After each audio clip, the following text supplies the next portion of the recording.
Welcome back, collectors. I've been thinking about making a video like this for some time. So, since I'm good at talking to myself, I thought I would frame it in the form of a self interview. So, let's get into it. Why collect currency? Well, I like history and I see currency as a connection to our nation's past. I enjoy looking at the faces and vignettes on old currency.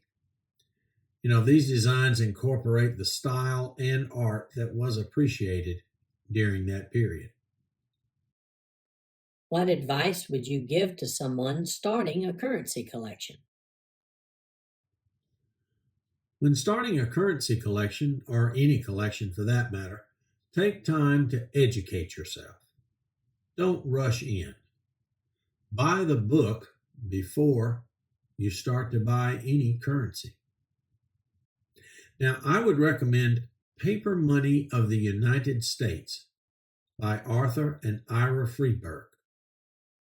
This book is truly the Bible of paper money collecting.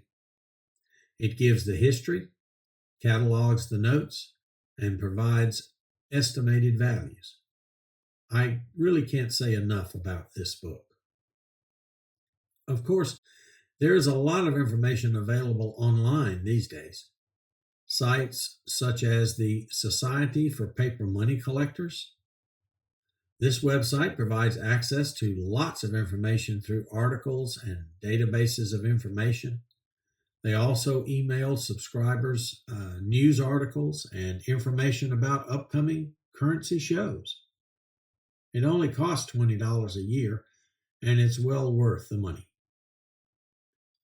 When it comes to educating yourself on values, auction websites like eBay, Heritage, Stack's Bowers, and Great Collections allow their past sales history to be accessed for free. I always say it's best to know what other collectors are paying for something rather than just relying on a guide. Remember, price guides are just that, guides. They have their place, but in today's fast-paced markets, I see them as just starting points. Remember, you can access these sites for free. You don't have to buy anything. And free access to market information is the best deal you can get. What notes would you recommend? Well, that depends on the collector's taste. I would recommend specializing in one area and don't jump around to everything.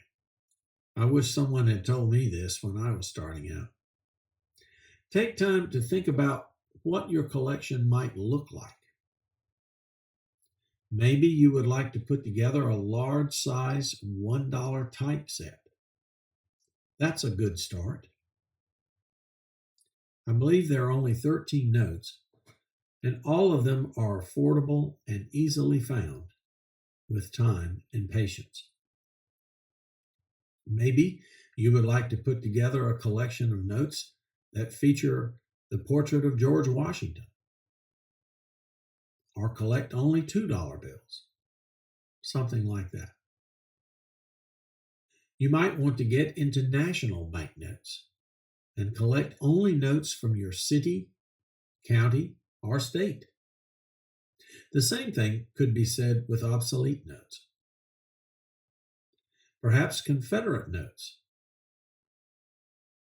or maybe foreign currency is to your liking. The point is, take time to consider specializing and focus on that area.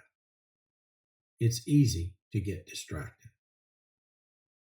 Where can collectors purchase notes?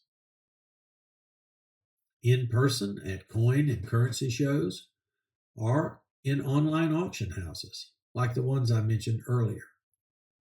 Some collectors use Facebook and Instagram to connect with other collectors interested in selling notes. Now, I would be careful here because there are many online scams going on these days. My friend Tyler at Currency Relics says he will not buy from anyone that he has not talk to on the phone. That sounds like a good idea to me. And don't forget, many dealers have their own proprietary websites. So, for example, if you purchase a note from an eBay seller, take time to look through the packaging carefully and read over the receipt in the package. There might be a business card or a website written on the receipt that will guide you to one of these sites. So the next time you can save money by buying direct. This has happened to me several times. Remember, building relationships, whether in person or online, is the key to currency collecting. When it comes to currency, the collector base is small. There are nowhere near as many currency collectors as there are coin collectors, or dealers for that matter. How do you store your currency collection? I use the standard plastic sleeves for raw notes. I prefer the hard plastic or rigid ones, but some people prefer the semi-rigid ones. I don't think it matters much as long as the note is protected. I have also bought a nice album to display my graded notes, but this again is personal taste and is not necessary. It's really up to you. Remember, we are entrusted with these notes for our collecting lives. Others have owned them in the past, and others will own them in the future.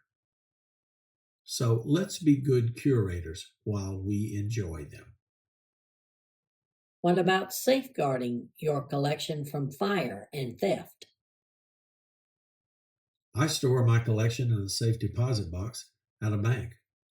I know some people do not like banks, and I respect this.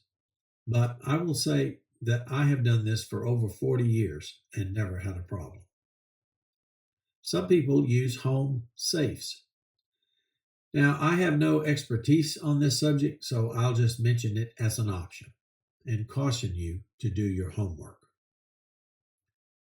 Of course, you might have a good hiding place, but remember, if you can think of it, a thief can too.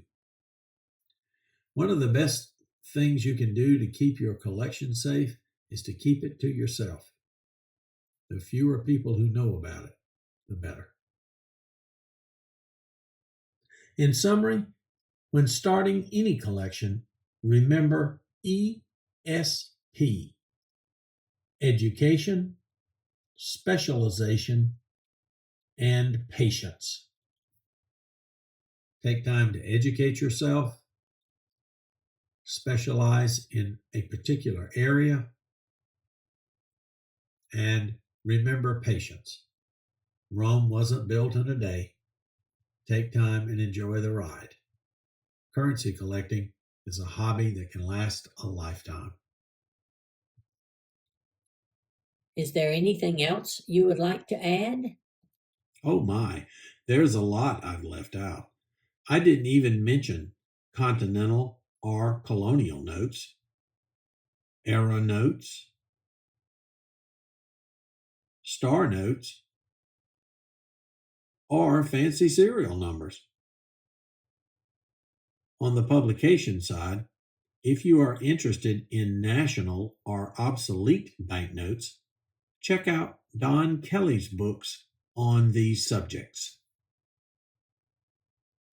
There's also a monthly green sheet guide that summarizes wholesale prices for currency. Lastly, remember the hunt can be almost as much fun as owning the item itself. So have fun and enjoy. We only get one collecting life. And thanks for stopping by.